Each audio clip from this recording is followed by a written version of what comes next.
mañana con 31 minutos. Las últimas noticias, entre otros medios, trae este caso que ha estado en la agenda noticiosa, ¿no? Fiscalía presentó aterrador relato de la muerte de Julia Chuñil. Según la narración, la señora murió a manos de uno de sus hijos, mientras otra parte de su familia observó el crimen sin intervenir.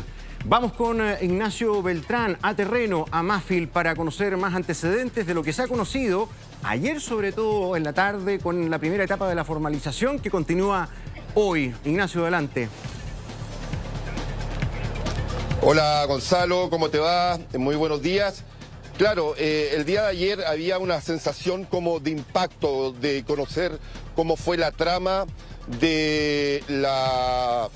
en definitiva, de lo que la Fiscalía planteó ayer, cómo fueron los hechos, porque esto es una audiencia de información de cuáles son los delitos que realizaron estas personas. Pero en esta dinámica se puede ver, como tú lo decías, que uno de sus hijos es quien le da muerte, pero también delante de los otros hermanos que no hacen nada por evitar esto, sino más bien ayudan a esta persona. Por eso son los tres hermanos los que están acusados o imputados en este proceso por el delito de parricidio.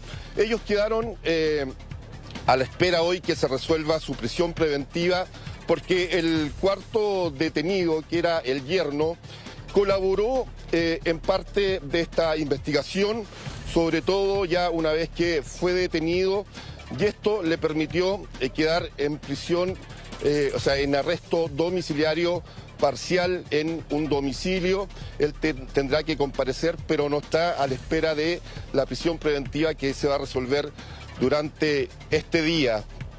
A esta hora vemos el resguardo de un vehículo policial, de un vehículo blindado, una tanqueta que está en el lugar, a la espera de que continúen los peritajes que se están realizando, la búsqueda, sobre todo la búsqueda de una parte que falta aquí en esta investigación, que es el cuerpo del delito, es el cuerpo de Julia Chuñil. Eso es lo que está buscando la BOCAR, también la sección de encargo y búsqueda de personas y vehículos, que lidera toda esta investigación. Se han traído elementos como, por ejemplo, un robot, el georradar, que permite poder buscar, diferenciar de terrenos que están compactos con terrenos que fueron removidos recientemente. También hay perros especializados. También hay una búsqueda por parte de mucha gente, una búsqueda masiva por parte de alumnos de carabineros de acá de Valdivia, que hacen una especie de operación rastrillo. El día de ayer, durante la audiencia, Gonzalo, esto es lo novedoso, se da a conocer que todo esto se genera por el robo a un vecino, a un adulto mayor de 90 años, y en definitiva este robo es evitado o intenta evitarlo Julia Chuñil, y eso fue lo que en definitiva genera una pelea, una riña, un ataque por parte de uno de sus hijos que finalmente le da la muerte. Este adulto mayor también es importante, este adulto mayor a quien se le roba, se le intimida, se le amenaza incluso con un cuchillo, y la persona a quien va a defender Julia Chuñil. Este adulto mayor es un vecino que vive en la casa continua. Se puede mostrar, Pablo Quintana, esta es la que vamos a mostrar en la casa familiar. Ya hay una casa contigua, y en esta casa este adulto mayor, el día que se realizó el operativo de allanamiento, es encontrado golpeado, incluso en malas condiciones, porque esta es la situación que vivía de amenaza durante estos 14 meses para que este adulto mayor no contara lo que había ocurrido con Julia Chuñil. Él es el testigo clave, quien le da el fundamento a la Fiscalía en cuanto al relato que realizó el día de ayer Gonzalo. Sí, Ignacio, mira, quiero detenerme en algunos párrafos de la nota que trae las últimas noticias, que es bien descriptivo, justo de lo que tú estabas hablando, del vecino, de este anciano que fue brutalmente golpeado y que en definitiva fue el gatillante que Julia Chuñil interviniera para salvarlo y luego habría ocurrido el crimen. A ver, el hijo de Julia Chuñil venía, Javier Troncoso, llama a un taxista conocido. El taxista lo pasa a buscar para que lo llevara a la casa de Julia Chuñil, de su madre. El taxista dice que en el camino este tipo debe haber tomado por lo menos unas 3 botellas grandes de cerveza. Y ya venía en estado de ebriedad. Paró otra vez a fumar. Y en muy malas condiciones lo deja en ese lugar. Bueno, y después narra lo que pasa con el vecino, con este señor mayor. Dice, en determinado momento, Javier Troncoso, el hijo de Chuñil, cesante desde septiembre y con un total de 9.000 pesos en su cuenta bancaria, según consignó la fiscalía, toma al anciano, llamado Chico Pello, por quienes lo conocían, de las solapas, lo amenaza y le ordena que le entregue el dinero de su pensión. 210.000 pesos que él sabía que el hombre siempre llevaba en una bolsita en su pecho.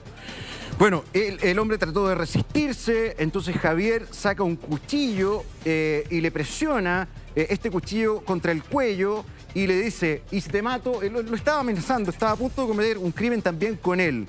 Y en esa escena es donde la madre interviene, logra frenar todo esto y después su hijo habría cometido este crimen, porque se tiene que demostrar todo esto, pero parece que hay pruebas bien contundentes. Y lo otro, formalizan al resto de su familia, al otro hijo y a una hija, porque vieron todo lo que ocurrió. Habrían estado allí y no intervinieron. Acá también las últimas noticias dicen que Julia Chuñil, meses antes que ocurriera esto, fue a un templo evangélico y fue a pedir que oraran por ella porque le temía mucho a su hijo, que la había amenazado de muerte ya en más de una ocasión. Entonces acá hay un cuadro realmente impresionante de una relación familiar espantosa, donde todavía hay muchas interrogantes, Ignacio. Sí, claro, mira, aquí la primera sensación que uno tiene que tomar es con la gente cercana, con los vecinos. Todo el mundo decía que Julia era una mujer muy trabajadora, que todos los días realizaba comercio, que tenía sus propios productos, que luego lo vendía. Era una mujer muy activa, que estaba siempre moviéndose. A la diferencia de sus hijos, que todo el mundo los conocía aquí como la gente que andaba tomando, que no trabajaba mucho, que no le hacía mucho empeño por salir adelante, sino aprovecharse de los recursos de otras personas, porque no era primera vez que tomaban el dinero de este vecino. No era primera vez que aprovechaban el dinero que llevaba su madre a esta vivienda para ¿Ignacio? Ya grandes, gente adulta, poder comer, poder vivir. Sí, Sí, lo otro que me pareció ayer escuchar a la fiscalía es que luego de cometido el crimen, luego de haber matado a su madre, estos lujos de hijos habrían comenzado a vender alguna propiedad que tenía la mamá, alguna parcela, empezaron a vender una carreta, unas cosas, empezaron a vender todo lo que pillaron, ¿sí? A vender los animales que ocupan para arar el campo. Aquí una yunta de bueyes, por ejemplo. Una yunta de bueyes con su carreta, que es el medio de transporte de las personas acá, sobre todo en el trabajo agrícola.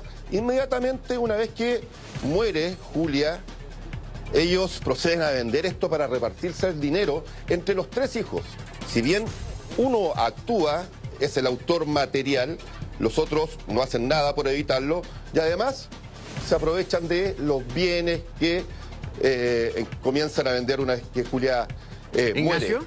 Claro, es muy triste eso y además lo otro que es muy triste, que son las propias personas que luego eran de alguna manera los protagonistas de ciertas marchas que se hacían en el sur del país, también en la región metropolitana. Ellos eran quienes subían al escenario y pedían la justicia por su madre, las mismas personas que actuaron aquel día 8 de noviembre del año 2024, aquí, en este mismo lugar. Sí, a ver, a mí me impactó también escuchar al Ministerio Público con la convicción que expresó esta acusación al tribunal. Como que lo tuvieran demasiado claro. Y me llama mucho la atención porque todavía no aparece el cuerpo. Por ejemplo, que sería la prueba irrefutable después de pericias, ¿no? Todavía no encuentran el cuerpo. Entonces me pregunto, ¿cuáles son los ejes troncales, el sustento fuerte que tiene esta acusación de la cual el Ministerio Público no titubea? Parece que la tiene muy clara. Hay algo que sostiene esta tesis del Ministerio Público. Y lo otro que me impacta es que los 3 hijos, si lo hicieron, ¿cómo los 3 contra la mamá? O sea, uno, comillas, podría entender ya, el hijo, no sé, vago, borracho, pierde el control, comete esta atrocidad. Pero los 3, los otros 2, no intervienen, no salvan a la mamá y después se ponen a vender todo lo que pillan de su mamá. ¿Qué pasaba en esa relación?